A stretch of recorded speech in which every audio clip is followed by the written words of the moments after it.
नमस्ते। आँखीझ्यालको 53औं अङ्कमा यहाँहरू सबैलाई हार्दिक स्वागत। खाना र छाना हाम्रा प्रमुख आवश्यकता मध्येका दुईवटा हुन्। जनसङ्ख्या बढ्दै जाँदा थप खानेकुरा र थप वासस्थानको जरुरत पर्दछ। यी दुईवटा कुराको आपूर्तिका लागि धेरै स्रोत साधन चाहिन्छ। उपयुक्त किसिमका योजना बनाउन र तिनको कार्यान्वयन गर्नका लागि प्रयत्न गर्न पर्दछ। आजको आँखीझ्यालमा हामी यिनै विषयमा दुईवटा सामग्री लिएर आएका छौँ। आज हामी सर्वप्रथम हाम्रो खाद्यान्नको आवश्यकता र उत्पादनको स्थितिका बारेमा एउटा सामग्री प्रस्तुत गर्नेछौँ। त्यसपछि प्रस्तुत गर्नेछौँ काठमाडौँको शहरी क्षेत्रको निर्माणको आवश्यकता र यहाँको बालुवाको खानीसित सम्बन्धित एउटा रिपोर्ट। अहिलेको दरमा जनसङ्ख्या बढ्दै जाने हो भने 2 दशकमा नेपालको जनसङ्ख्या दोब्बर हुनेछ, अर्थात् 4 करोड पुग्नेछ। दोब्बर जनसङ्ख्याका लागि खाद्यान्न पनि दोब्बर नै चाहिन्छ। तर संयुक्त राष्ट्रसङ्घीय खाद्य तथा कृषि सङ्गठनद्वारा प्रकाशित एउटा तथ्याङ्कका अनुसार नेपालको खाद्यान्न उत्पादन वार्षिक 1% का दरले घट्दैछ। प्रस्तुत छ दीपक गजुरेलको रिपोर्ट।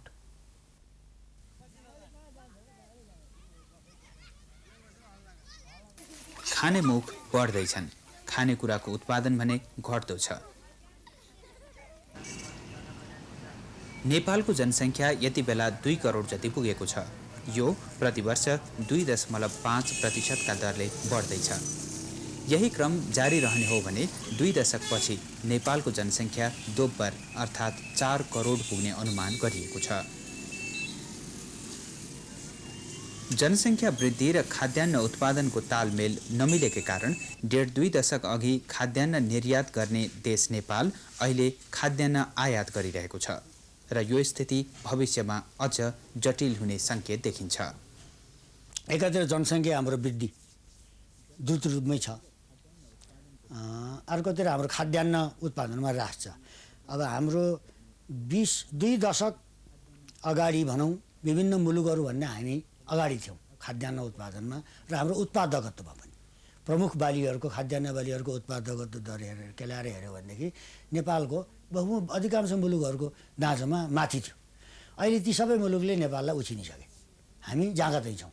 यो कारण के भने हाम्रो कृषि क्षेत्रको जुन एउटा प्रगति हो त्यो ह्रासोन्मुख भयो अथवा त्यो स्थिर रह्यो, अथवा वृद्धि भए पनि यति कम भयो कि त्यसले जनसङ्ख्या वृद्धि दरलाई उछिन्न सकेन। हुनाले अब कृषि प्रधान मुलुकमा जुन मुख्य क्षेत्र नै स्थिर रह्यो, अगाडि बढ्न सकेन भने त सम्पूर्ण अर्थतन्त्र नै पछाडि पर्नु स्वाभाविक हो। श्री 5 को सरकारले पनि खाद्यान्न उत्पादनमा ह्रास आएको कुरा स्वीकार गरेको छ। आर्थिक वर्ष 2050-51 को तुलनामा गत आर्थिक वर्षमा हाम्रो खाद्यान्न उत्पादन झन्डै 8% ले घटेको अनुमान आर्थिक सर्वेक्षणमा गरिएको छ।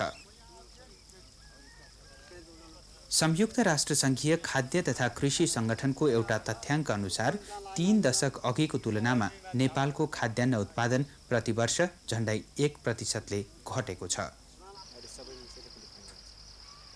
खेती गर्ने जमिन सीमित छ। विगत केही वर्ष यता हामी कहाँ कृषि योग्य भूमिमा विस्तार भएको छैन र भविष्यमा हुने सम्भावना पनि छैन भन्दा हुन्छ। जति भूमि छ त्यतिमै फलेको खाद्यान्नले हाम्रो बढ्दो जनसङ्ख्यालाई खान पुर्याउनु पर्ने बाध्यता हाम्रो सामु रहेको छ। तर खाद्यान्न उत्पादन बढ्न सकेको छैन।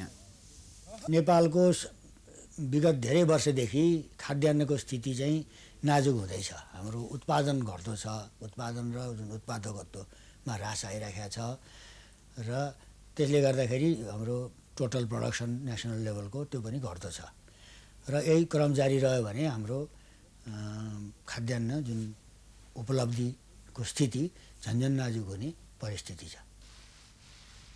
कृषिको विकास क्रममा हामी पछि परेका छौँ भन्ने कुरा सरकारी उच्च पदाधिकारीहरू पनि स्वीकार गर्छन्। हामीहरू कुनै जमानामा धानको चाहिने निर्यातकर्ता मुलुक थियो हाम्रो नेपाल, किन जनसङ्ख्या थोरै थियो।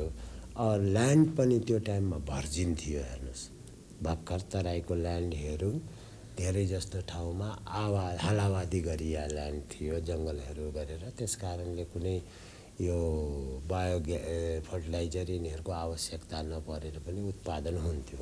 तर अहिले आएर क्रमैसँग जनसङ्ख्याको वृद्धि, सोइलको यो उसमा इरोजन भएको, उत्पादकत्व शक्तिमा हाम्रा अब जङ्गलहरू विनाश भएको इत्यादि धेरै कारणहरूले गर्दा फर्टिलिटी घटेको छ। खाद्यान्न आयात गर्नुपर्ने अवस्था बढ्दै गयो भने हाम्रो स्थिति कहाँ पुग्ला? विश्व खाद्य बजारमा हामी टिक्न सकौँला अथवा खाद्यान्न आयात गर्दा हामीलाई कस्तो प्रभाव पर्ला? जुन मुलुकले आफ्नै खाद्यान्न उत्पादन गर्न सक्छ त्यो मुलुकले अरू मुलुकबाट आयात गर्ने खाद्यान्नमा निर्भर हुन साथै ऊ पोलिटिकली पनि कमजोर हुन्छ। उसको सम्पूर्ण आफ्नो जुन एउटा राष्ट्रिय उसको एउटा अभिमान भनौँ, उसको क्षमता अरू अन्तर्राष्ट्रिय क्षेत्रमा प्रभाव पार्न सक्ने उसको क्षमतामा पनि अलिकति आँचाउँछ।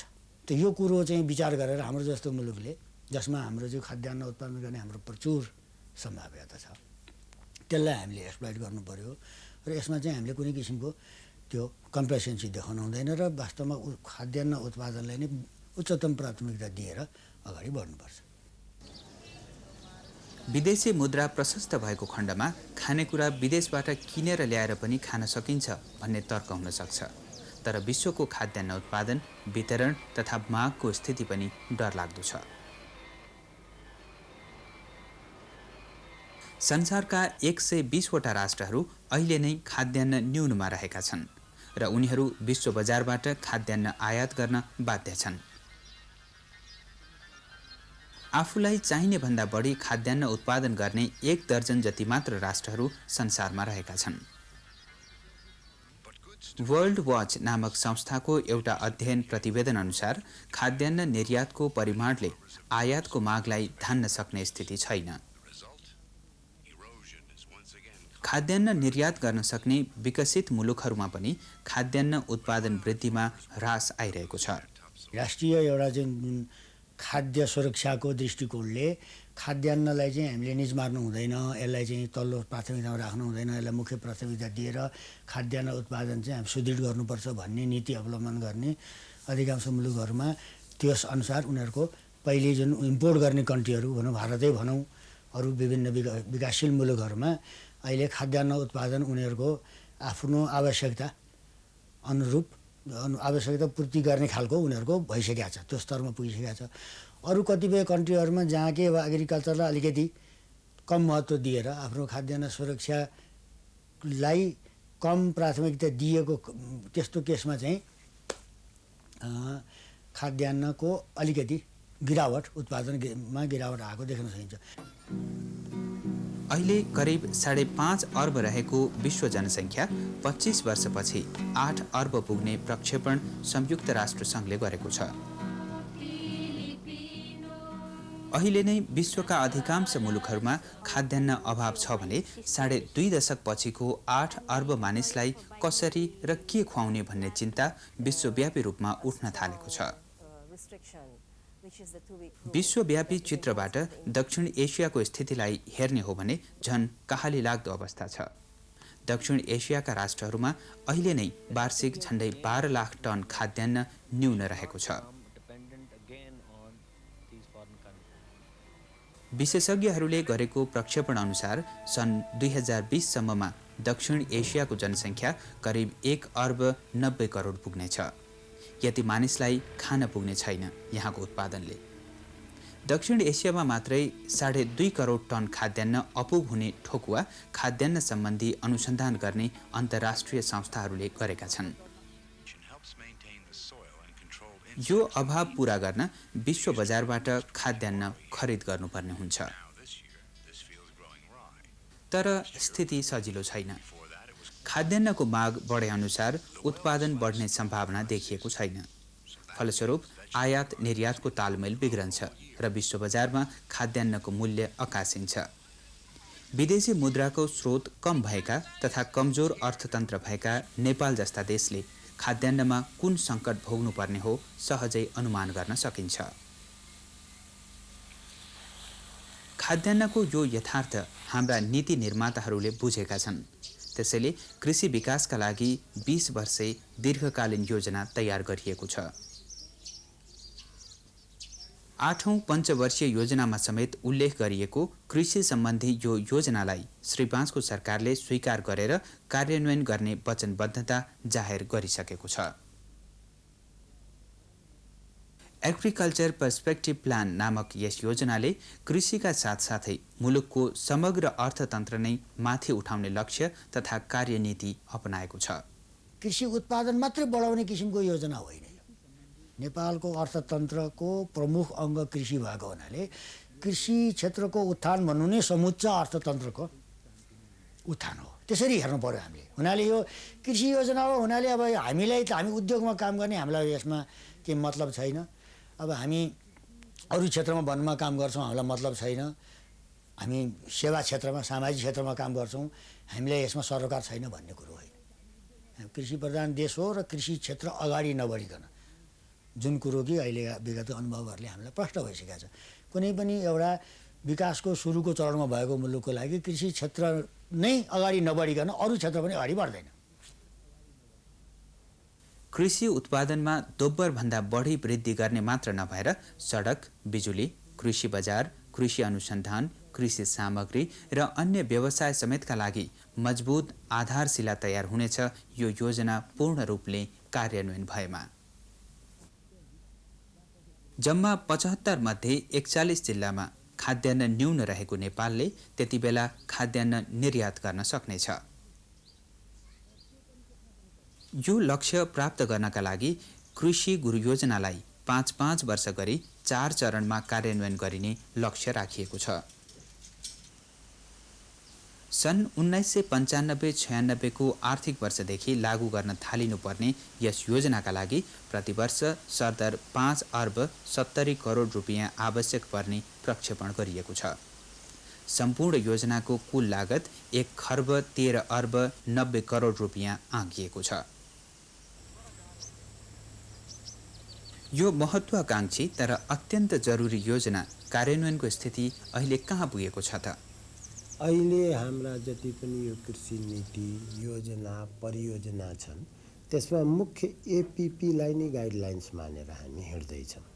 भनेको मतलब के भने यो एउटा आफैमा कुनै योजना यसले यस्तो गरेर देखाइदिने होइन, यो गाइडलाइन्स हो। हेर्नुहोस् हाम्रो भन्नुभयो र यो गाइडलाइन्सकै परिधिमा रहेर हामी कृषिको विकासमा लाग्नु पर्छ भन्ने जुन कन्सेप्ट हो त्यसलाई चाहिँ श्री 5 को सरकारले मात्रै मान्या होइन कि प्लानिङ कमिसन मार्फत हामीहरूको कुनै पनि कृषि योजनामा त्यसैको परिधिभित्र पेरिफेरीमा हामी हिँडिसकेका छौँ र त्यसले अवश्य पनि अब तत्काल यो त 20 वर्षीय योजना छ। हेर्नुहोस् अब तत्काल यसमा भन्नासाथ रातको रात त केही पनि हुने होइन, तर त्यसतर्फ हामी बढ्ने भन्ने श्री 5 को सरकारको नीतिगत डिटर्मिनेसन हो भने कार्यक्षेत्रमा हामीले त्यसलाई अगाडि बढाएर त्यसको आउटकम वर्षै वर्ष कर्मिक रूपले आउँछ।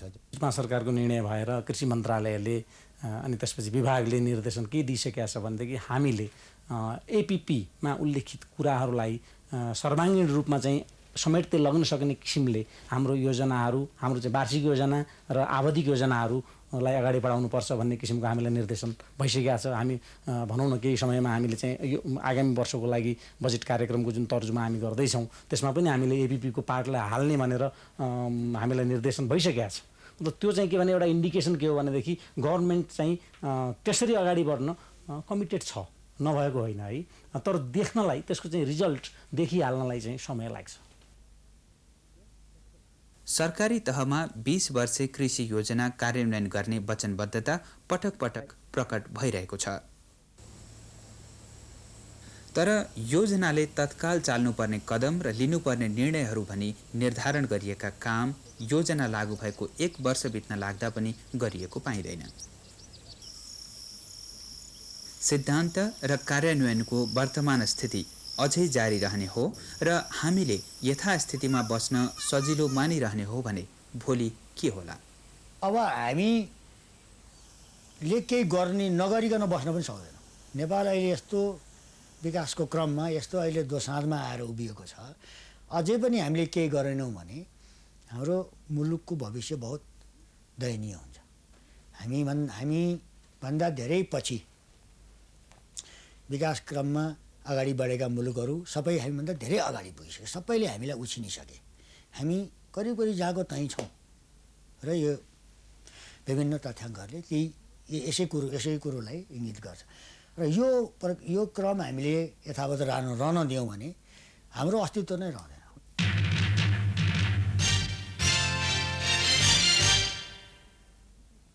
काठमाडौँ उपत्यकाका खोलानाला र खानीहरूबाट बालुवा झिक्ने क्रमका बारेमा हामीले आँखीझ्यालमा पहिले पनि सामग्री प्रस्तुत गरिसकेका छौँ।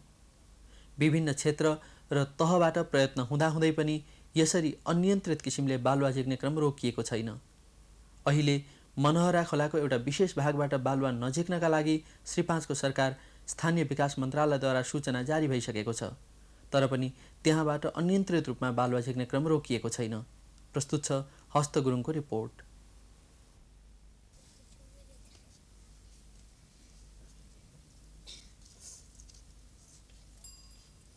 श्री 5 को सरकार स्थानीय विकास मन्त्रालयले यही माघ 29 गते अत्यन्त जरुरी सूचना प्रसारण गरी मनोहरा क्षेत्रमा बालुवा झिक्न निषेध गर्यो। यस सूचनापछि मनोहरा क्षेत्रमा बालुवा बिक्री वितरणको स्थिति के कस्तो अवस्थामा छ भन्ने विषयमा चाहिँ कसैले खोज तलास गरेको छैन। सरकारले जारी गरेको सूचना यस्तो छ। सरकार स्थानीय विकास मन्त्रालयको मनोहरा खोला क्षेत्रको बालुवा सम्बन्धी अत्यन्त जरुरी सूचना। काठमाडौँ उपत्यकाको मनोहरा खोला र सो खोलाको दायाँ बायाँको फाँटमा अव्यवस्थित रूपमा बालुवा झिक्ने र बिक्री गर्ने कार्य भइरहेको र त्यसबाट स्थानीय वातावरणमा परेको नकारात्मक प्रभावलाई नियन्त्रण गर्नको लागि विभिन्न 10 वटा स्थानीय गाउँ विकास समितिहरूबाट यस मन्त्रालयमा दिएको ज्ञापन पत्रलाई समेत दृष्टिगत गरी श्री 5 को सरकारको मिति 2052-10-29 को निर्णय अनुसार वातावरणीय संरक्षण र सार्वजनिक हितको लागि मनोहरा खोला क्षेत्रमा पर्ने सार्की हाउसदेखि पेप्सी खोलासम्म बालुवा झिक्न हाललाई निषेध गरिएको बेहोरा सम्बन्धित सबैको जानकारीको लागि यो सूचना प्रसारित गरिएको छ। साथै अनाधिकृत रूपमा बालुवा झिकेको देखिएमा स्थानीय प्रशासनबाट प्रचलित कानुन बमोजिम कारबाही हुने बेहोरा पनि सम्बन्धित सबैलाई जानकारी गराइन्छ।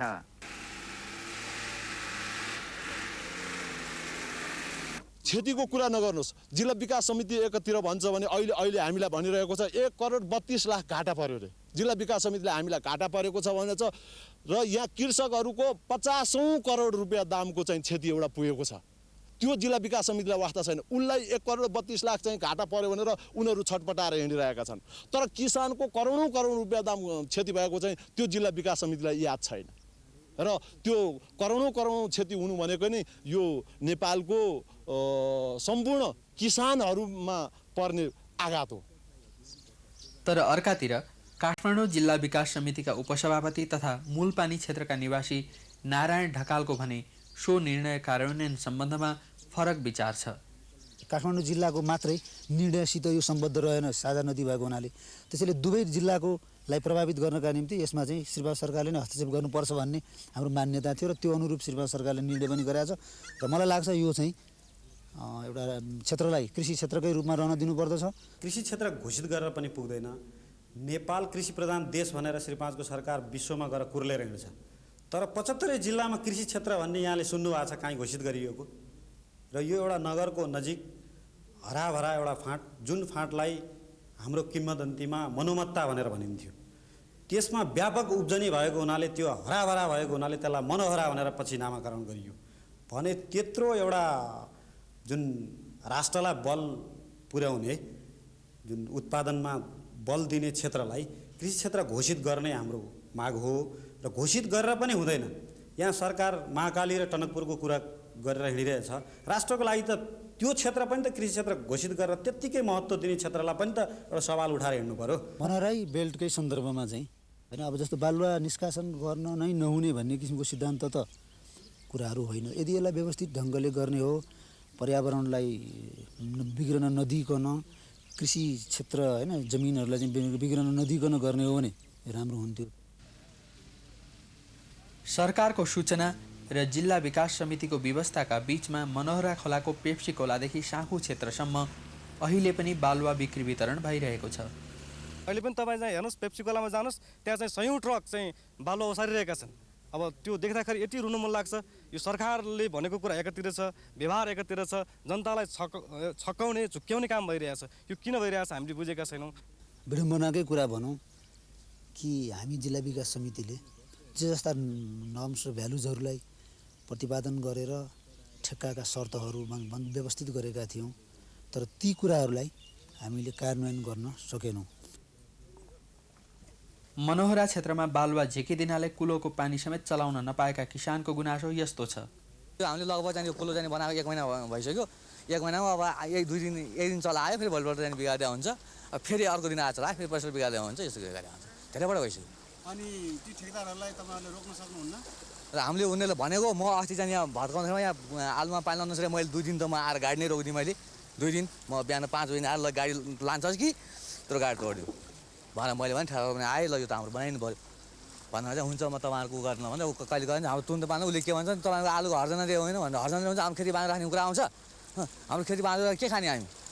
यसले गर्दाखेरि यो 5000 जनसङ्ख्याको जुन आय स्रोत हो र जीवन गुजारा चलाउने छ त्यसलाई धेरै ठुलो आघात परिसकेको हामीले महसुस गरिराखेका छौँ। हामी 10 गाविसका जुन अध्यक्षहरू मिलेर हामीले ज्ञापन पत्र दिएका थियौँ र त्यसको सकारात्मक कुराहरू हामीले सुन्न पनि आइरहेछौँ र सरकारले श्रीपाजको सरकारले यो ठाउँमा बालुवा झिक्न निषेधित गरे भन्ने जुन सूचना जारी गर्नुभएको छ त्यो स्वागत योग्य छ र त्यो स्वागत योग्य हुँदाहुँदै पनि हाम्रो के गुनासो छ भने सरकार स्वयं आफैले जारी गरेको सूचनालाई पनि कार्यान्वयनतिर सरकार गइराखेको हामी पाइराखेका छैनौँ। यसमा हामीलाई ज्यादै दुःख लागेको छ। जनप्रतिनिधि त यहाँ केही होइन, यो त घैयाबारीको थाङ्रो जस्तो हो यहाँका। अब अलि ठुला ठालु यताउति ठेकेदार पक्षका मान्छेले त्यही नै महसुस गरिराखेका छन्। हामीलाई त्यही अनुभव भएको छ। डाँछीको मात्र समस्या होइन, यो पुरा काठमाडौँ जिल्लाकै समस्या हो र काठमाडौँ हिजो कुन अवस्थामा थियो, हिजो कति सुन्दर थियो र आज कुरूप भएछ र आजभन्दा 50 वर्ष पछाडि काठमाडौँको स्थिति के हुने? आज शङ्खमूलमा बालुवामाथि होइन माटोमाथि पानी बग्छ र कुनै दिन त्यो स्थिति यो क्षेत्रमा पनि आउन सक्छ। र अब एकातिर मरुभूमिकरण र उब्जनी घट्ने कुरो त एकातिर छँदैछ, त्योभन्दा पनि विकराल समस्याको रूपमा यहाँको वातावरण प्रदूषण र भविष्यमा हामीले खोलालाई खोलाको रूपमा होइन एउटा नालीको रूपमा पुर्यायौँ भनेदेखि र हाम्रो आफ्नै कारणले पुर्यायौँ भनेदेखि त्यो यो ठाउँको लागि यो जिल्लाको लागि दुर्भाग्य हुनेछ।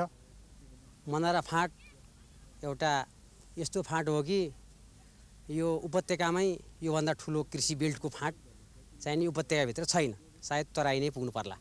यसको हरियाली, यो फाँटको दृश्य र सबैभन्दा यो काठमाडौँ भ्यालीभित्र उब्जाउ बढी हुने फाँट पनि मनोहरा नै हो। अब यो बालुवा झिकेर घर बनाएको त घर खाए भयो। एउटा अब यहाँ 5-7 हजार रोपनी जग्गा छ, अहिले हाम्रो घर अगाडि मात्रै भन्नु पऱ्यो। यो 5-7 हजार रोपनी एउटा सियो कारखानालाई दियो भने सियो चाहिँ उत्पादन हुन्छ। त्यो सियो खाने कि भात खाने होइन? त्यसो हुनाले अब यो त के भने सियो खाए हुन्छ, घरमा बसे हुन्छ, भात चाहिँ खानु पर्दैन। देशमा भिख मागे हुन्छ, पानी नभएर अहिले काठमाडौँ यत्रो जात्रा छ होइन? अब यो पानी कहिले पूर्ति गर्ने त? यस्ता उयो भिख माग्ने मात्रै काम हो, अर्काको मुख ताक्ने मात्रै काम हो, खेतीयोग्य जमिनलाई उखाल्ने मात्रै काम हो, खेतीयोग्य जमिनमा घर बनाउने मात्रै काम हो। अब यो घर खाएर हुने रहेछ भने ठिकै छ, बालुवाले घर बनाऊ, स्ट्यान्डर्डले बसौँ, भात चाहिँ नखाउँ।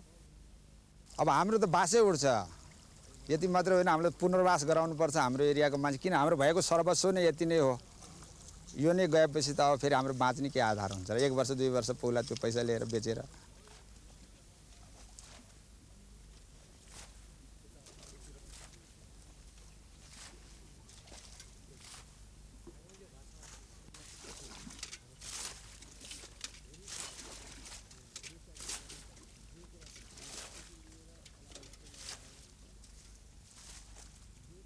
अहिले त्यस क्षेत्रका किसानहरू बाल्टिनले पानी उजेलेर खेती गर्न थालेका छन्। अब आज 10 बजेदेखि गएर अब भोलि पर्सि लाग्ला, 2-3 दिनसम्म लाग्ला। हामी अब 1 दिन भरिन्थ्यो कुलो भइरहे, अब यो 3 दिन 4 दिन लाग्छ। पहिला पनि यसरी पानी हुल्चिनुहुन्थ्यो तपाईँ? होइन, पहिला त कुलो आउँथ्यो, कुलो ल्याउँथ्यो, अब खोला माथि नै थियो। अहिले त बालुवा झिक्दो खोला गइरहेको खोला आउँदैन अहिले। त्यो कति दिन चल्छ वा चल्दैन भन्ने त्यो सरकारले सोच्नुपर्ने कुरा हो र त्यो किसानहरूले कति दिन बाल्टिनले पानी उल्झिएर आलु रोप्छन्, कति दिन उल्झिएर गहुँ रोप्छन् भन्ने कुरो यो कृषि प्रधान देश भएको हुँदा त्यो सरकारले सोच्नुपर्ने कुरा हो। अब के उपाय छ त?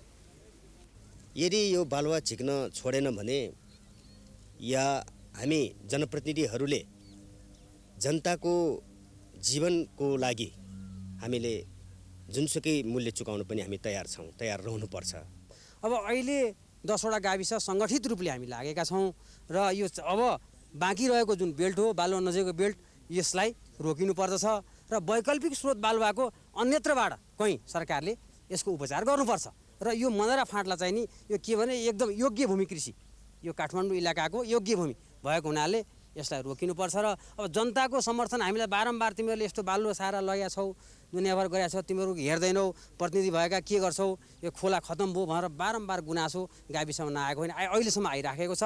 जहाँसम्म लाग्छ कि हामी अन्तिम घडीसम्म आफ्नो मान्यता र जनताको मान्यता र मूल्यलाई लिएर अन्तिम घडीसम्म पनि हामी मैदानमा सङ्घर्षको लागि तयार रहनेछौँ। यदि नरोकिएसम्म, रोकिँदैन कहिले श्रीमानको सरकारले अब रोक्दैन भने लडाइँ लड्ने नै छौँ। र अहिले हामीले सुनेका छौँ के भने अब रेडियोमा, टिभीमा, सूचनामा अब बालुवा यसरी पेप्सी कोलादेखि सार्की हाउससम्म रोकियो भनेर सुनेका छौँ। त्यही पनि श्रीमानको सरकारको जुन सूचना हो त्यसलाई नटेरिकन यहाँ ठेकेदारहरूले गाडी कुदाइराखेका छन्, ल्याइराखेका छन्। अब यो देशमा श्रीमानको सरकारको सूचना पनि टेर्दैन भने यहाँ हामीलाई त के लाग्छ भने अब यो देशै प्रशासनै ठेकेदारले पो चलाएको हो कि भन्ने आभास हुन्छ।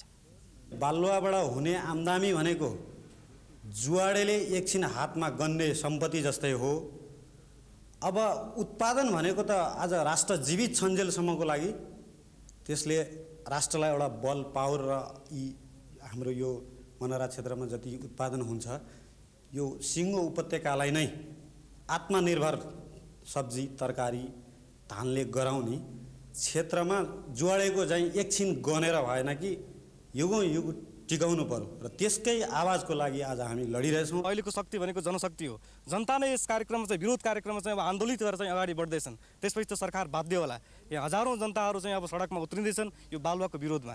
हाम्रो चाहिँ अर्को कार्यक्रम भनेकै जनता चाहिँ लिएर जनताका साथ हामी चाहिँ सरकार समक्ष पुग्छौँ र सरकारलाई चाहिँ बाध्य बनाएर यो बालुवा रोक्न चाहिँ हामी चाहिँ बाध्य बनाउँछौँ। श्रीपानको सरकारले गरेको निर्णयलाई नै कद्दर नगरी जथाभावी रूपमा ट्रकहरूलाई नै नसमाई एउटा कुनै पनि नगरिकन छोडिदिएको छ। त्यसको विरुद्धमा श्रीपाँचको सरकारलाई हामी फेरि के भन्न चाहन्छौँ भने आफ्ना जुन पदमा बसेर काम गरिरहेका कर्मचारीहरूलाई छन् तिनीहरूलाई तल आउनको लागि सरकारसित हामी माग गर्दछौँ। मेरो हिसाबले अरबौँ जतिको आलु आउँछ मूलपानीदेखि माथि र साँखुसम्म। अब यहाँ चाहिँ अब यत्रो फाँट अहिले हेर्नुहोस् तार लाइन छैन, प्याराले जम्प गरिराखेको छ, त्यहाँ एउटा घर छैन, यत्रो एकदम मिलेको फाँट छ, एउटा मद्राले सिँचाइ गरिराखेको छ होइन। हामीले सरकारसँग आसन एउटा कुलो बनाइदियो भनेर भनेका छैनौँ, हाम्रो आफ्नै बाहुबलले कुलो खनेर चाहिँ हामीले लगाइराखेका छौँ भने यति खेतीयोग्य जमिन भइरहेको ठाउँलाई यो बालुवा झिकेर भत्ताभुङ्ग गराएर एउटा ठेकेदारलाई सपार्ने, एउटा जिल्ला विकास समितिले चाहिँ पैसा भए भयो भने मैले हाम्रो अध्यक्षजीलाई के भनेको छु भने हाम्रो गाउँ विकास समितिमा यो जिल्ला विकास समितिबाट एक पैसा पनि चाहिन्न भनेर भनेको छु। किन चाहिन्न भने हामी यो चाहिँ सबै खेतीयोग्य जमिन बेचेर 2 लाख 4 लाख ल्याएर हामी यहाँ विकास गर्न म चाहिँ चाहन्न।